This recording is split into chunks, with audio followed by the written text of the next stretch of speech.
Class. Is it your look? Is it your style? Is it the way you carry yourself? Is it your background? Is it the way you speak? Is it the way you live? Is it the way you think? Or is it the whole package? The surprising answer coming up next. My name is Andre Taylor, and on this channel we explore luxury, premier living, and prosperity. For the last 2 decades, I have advised luxury brands large and small. And in that process, I have learned so much, explored so many interesting ideas.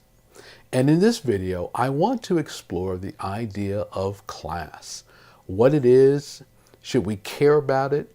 Should we pursue it? And I want you to know that I'm not talking about class in the context of how people rank, being above someone in some way. Sometimes the word is used in that way. No.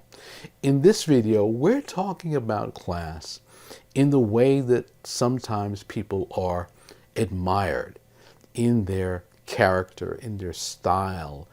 And sometimes we look at those people and individuals or events and circumstances that we may call classy, and we say, I'd like to be like that. So let's talk about what class is, whether it's even still relevant, and how we can add more class to our lives.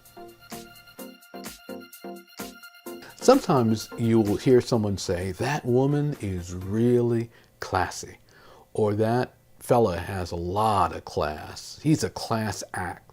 Or I went somewhere and it was really classy. But for others, class is a radical idea. It's an idea that in some ways may be old-fashioned. It may be something that should not be considered any longer because it is not something that is always in the forefront of everyone's mind. Not everyone is thinking, how can I approach this in a classy way? Do I appear classy? How do we add class to this situation? So the first thing when we talk about class is its relevance. Is class still relevant? I personally think it is. It's something that I care about, but I wonder, is it relevant to you, or is it a radical idea?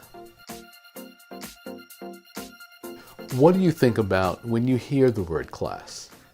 To me, it means decorum and dignity and a certain style, a certain way of acting and behaving. That does not mean that it is only one way of acting or behaving, but it's something that you know it when you see it.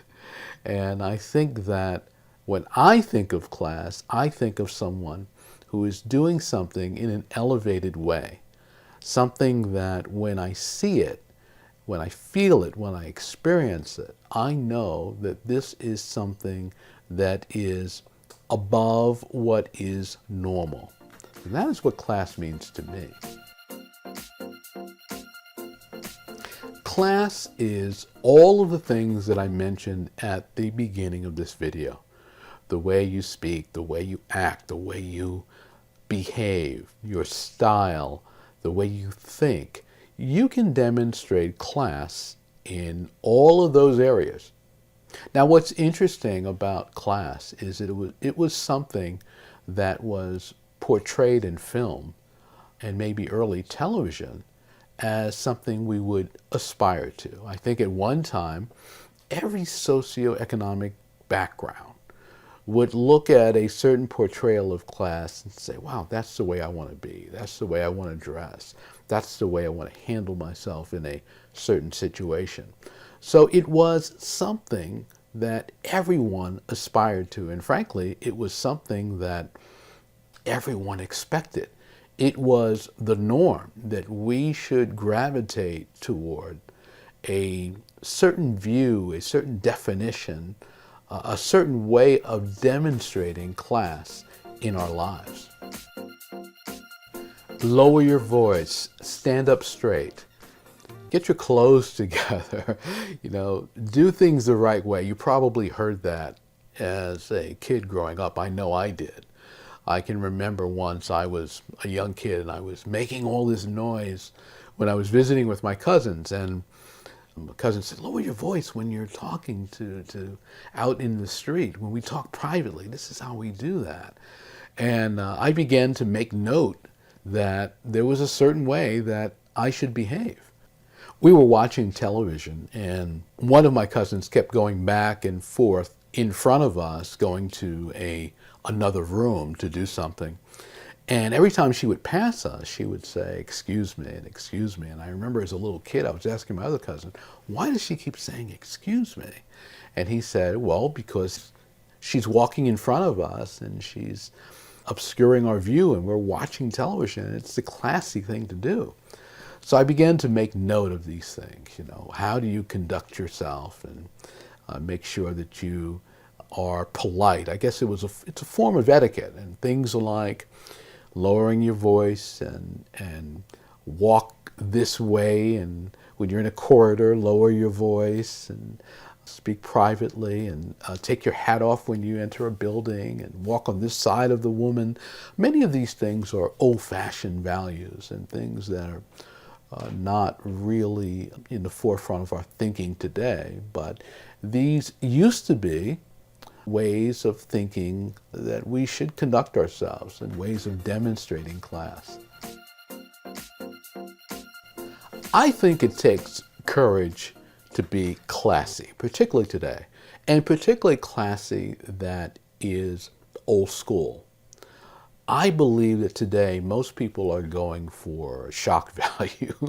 They're going for attention. They're going for outrageous. We are in a bit of a do your own thing society, and what you will see are challenges to conventional thinking and conventional demonstrations of class. That said, I don't believe that class represents only one way of doing things, or only one way of conducting yourselves. We need new ways of conveying class and new levels of creativity. So I think that we can be classy in many different ways.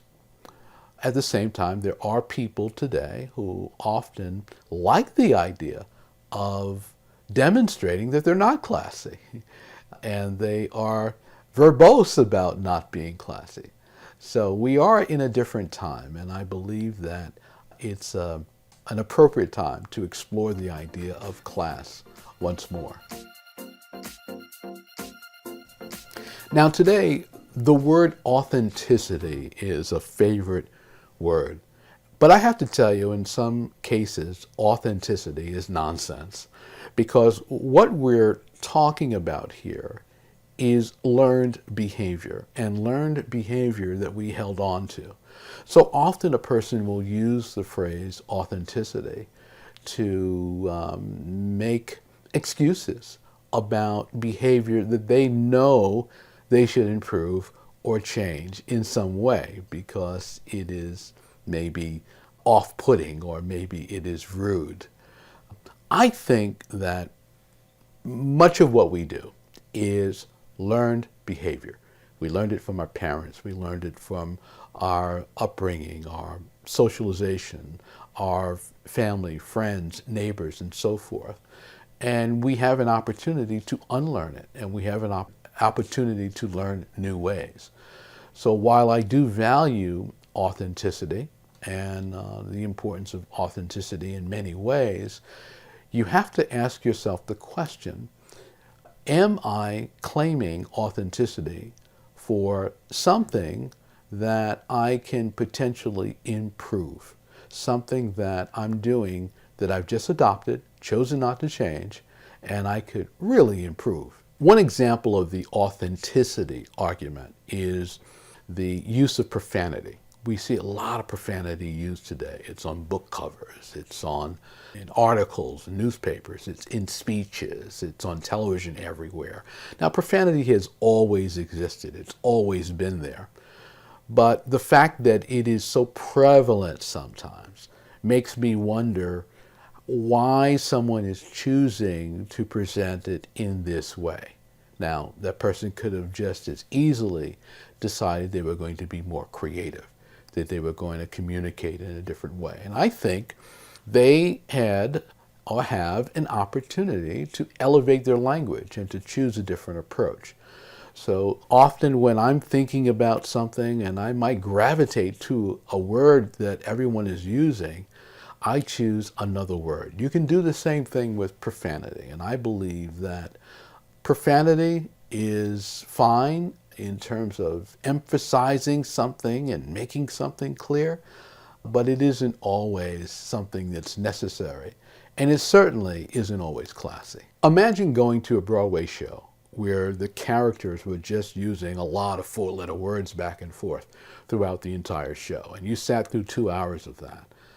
I do not think you would leave there thinking, wow, what a compelling show. What a great playwright. I love the way they delivered that dialogue. No, I think you would want your money back. So I think it's an example of an environment where we don't expect lots of profanity. We expect maybe profanity that is appropriate for the situation or for the moment, but that communication, that presentation demands more of those who put it together, and we demand more when we are witnessing and watching it. I believe you shouldn't make downgrading yourself cool. It is never cool to downgrade yourself. And if you find yourself in a mode where you are downgrading yourself and consistently doing that, whether it's in the way you speak, write, dress, think, whatever, it's time to rethink what you're doing. You know, I'm in the business of guiding brands that are looking at ways of elevating everything and demonstrating that they are at a certain level. And often they're doing this in scenarios where they're dealing with downgraded situations. You know, people are dressing more casual today. So how do we still convey this high level in a scenario where things are downgraded? You don't have to wear a tuxedo, you don't have to wear a gown, you can wear your sneakers, but how do we make this high level even though it is something that is a little different than it was once before? Think of having class as having a better relationship with yourself. Because in order to be classy, you have to be conscious about making certain decisions. You have to be willing to go against the grain. You have to be willing to be a leader. You have to decide that, you know what, everyone does this, everyone says this, everyone approaches it this way, but I'm going to do it a little differently. I'm going to elevate the way I do this particular thing. I think when you do that, you are often demonstrating class. We feel better about ourselves when we are well-dressed, clean, groomed, and at our best.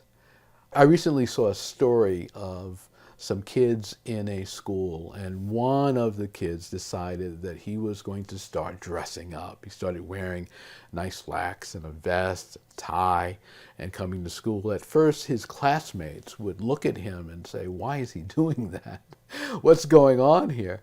And as they began to observe him, others started to decide, you know what, I like what he's doing. I'm going to do it. Before long, everyone, the whole school, every class was doing it. The teachers were doing it, the crossing guard, the principal, the counselors, bus drivers. And it became something that everyone was very proud of doing. When they asked the kids about why they were doing it, they said, you know, we feel better when we are dressed this way. We feel better about ourselves. And you know what the teachers and the administrators said in the school. We have fewer behavior problems. We have fewer issues, because when people change the way they look and they begin to act differently in those clothes, and they begin to think of themselves differently.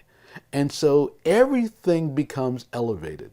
Their communication and also their relationship with themselves. Now, trust me, it can be a challenge to take the high road all the time and to be classy. Sometimes I'm in situations, even in conversation, and I'm thinking, oh my goodness, how do I take the high road in this conversation? And, it's not always easy. I must confess that I am one who will sometimes have challenges when I hear something outrageous. But it's something that we should try to do, because taking the high road and being classy in a given situation always makes things better. It lowers the temperature. It makes things a little easier. It prevents you from saying things you shouldn't say. When you are interacting with others, it is something they notice. They notice that this person is classy. They notice this person is elevated in the way they approach things. So although it might be difficult to take the high road, whether it's the way you dress, the way you speak, the way you interact, the way you handle conflict, I believe taking the high road is the classy road. Now, I believe there is a big reason why taking the high road today and being classy is important. I think, frankly, we are in an age where there is a lot of low-level discussion. There's a lot of low-level programming out there. There's a lot of low-level back and forth in certain sectors of our community, in politics and in various places. And I believe that a conscious attitude about putting more classy discourse, ideas, and demonstration out there is what is called for. So if you have that opportunity today, I would say take it. Take it in your life, take it in your business, take it in your family, because I believe being classy is a very good choice. Now take a look at this video.